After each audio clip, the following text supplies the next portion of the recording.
there's something that I hear said quite often, which is like you said this thing, well, you made me mad. Yeah. I hear that. So we end up with this situation where human beings say stuff that's like, oh, you said this, or you made me feel like this, or you made me do that. Like, you punched me, so I had no choice but to punch him in the face. That's not the way any of this works. That is the way that this works if you are impulsive. This is the way that it works if you've laid your power down at the altar of feelings. If your feelings make you do something, then you've actually given up your control over your actions to whatever flight of fancy your feelings which feel like having over you today. That's fair. And a lot of things, like, people can hear it, or they may not even be able to hear it just because they don't have the power to hear it, because they already have their own kind of ideas around something, so that if you try to talk to them about that, they'll have a very hard time recognizing it because they already have a belief window based around this thing. And so if you do that, you're just going to end up walking into someone who's then is seeing you coming at them as an encroachment. And so then they immediately turn into defensive mode. And now if someone's in defensive mode, it is infinitely hard to do anything, because they're like, you know what I mean? It's like, but when people are in that defensive standpoint, oftentimes it doesn't matter that you are trying to bring them a kernel of truth. They can't hear that the only way that we can actually have power is to own what power is. And through that recognizing of what power we do have over ourselves and what power we don't have over ourselves can sometimes help us develop new power. See, so ultimately you end up having these cycles where human beings are not recognizing their power, or they give their power away early, and they don't recognize that that's something that they could reclaim for themselves because it's theirs. You know what I mean? Yeah. I'm an older motherfucker, right? And so because of that, when I was coming up, feelings were something that fellas had to kind of keep to themselves. And when you got too much into the feelings... The old ways. Yeah, the old ways. When you got too much into the feelings, people respected you less. They were like, oh, that guy, he's one of those guys who just like flips out. You know, as a man, we don't hit, we don't yell, we contain our feelings inside of ourselves, and then we'll figure out when we're by ourselves how to let those feelings out. And that's how society was forming me as I was growing up. However, that then turned into what society saw as stoicism, which was then rewarded by people that I was attempting to have relationships with.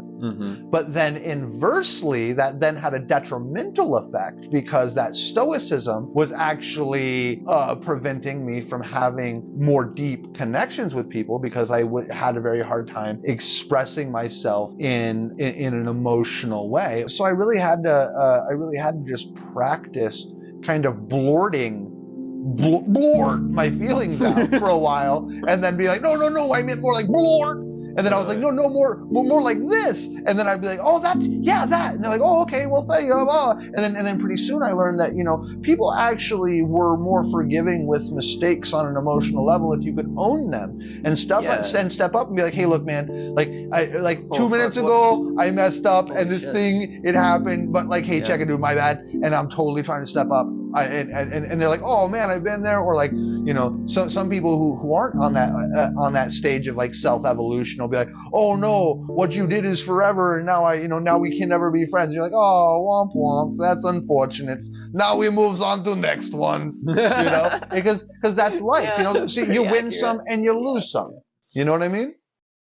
As I moved into trying to develop relationships, I found myself acting in a very guarded way regarding my feelings, and to a certain extent that got upheld because people are like, oh, he's very stoic. For me, it was repressive. I was repressing my own feelings. Yeah, and for others, were like, oh, this is a good thing. This person is stoic. It's very hard to rattle this human. Blah blah blah blah blah. Yeah. Whatever the case may be. My point is that when we have these humans, I had to own what that meant for me, and I had to actually go back and kind of undercut that a little bit for myself and be like, well, actually, like it's really hard for these people to get to know me if I'm not actually presenting my feelings. If I'm only presenting my truth and I'm not talking about how I feel, or I'm not able to, or like I'm not able to express how I feel to this other person who I'm trying to have a relationship with, that's problematic.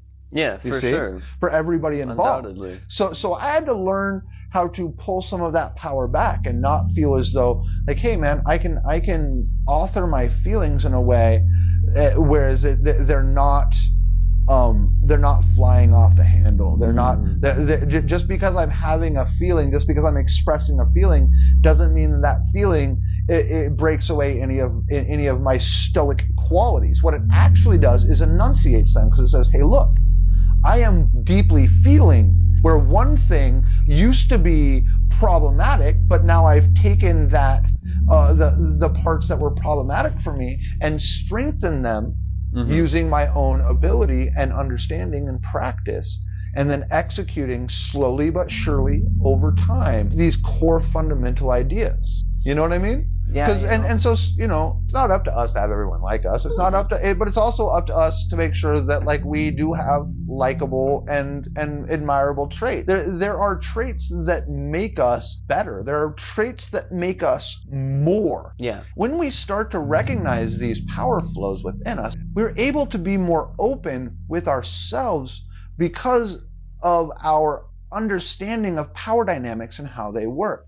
So like when we as people own what we can and can't currently change about ourselves, it allows us to really sculpt our true current abilities. And those true and current abilities then make a framing for us as people to then go and be like, okay, well, I need to work on these aspects of myself because they aren't where I'd like them to be. And I'm going to go ahead and continue to nurse these other things that I see as very good and helpful, in myself, and continue to strengthen those while also holding space for growth in these other areas. Now, if we're like too busy making judgment calls and allowing our feelings to be the author of our actions, then we end up losing the ability to make true change within our lives. We will blame society for something that we have the ability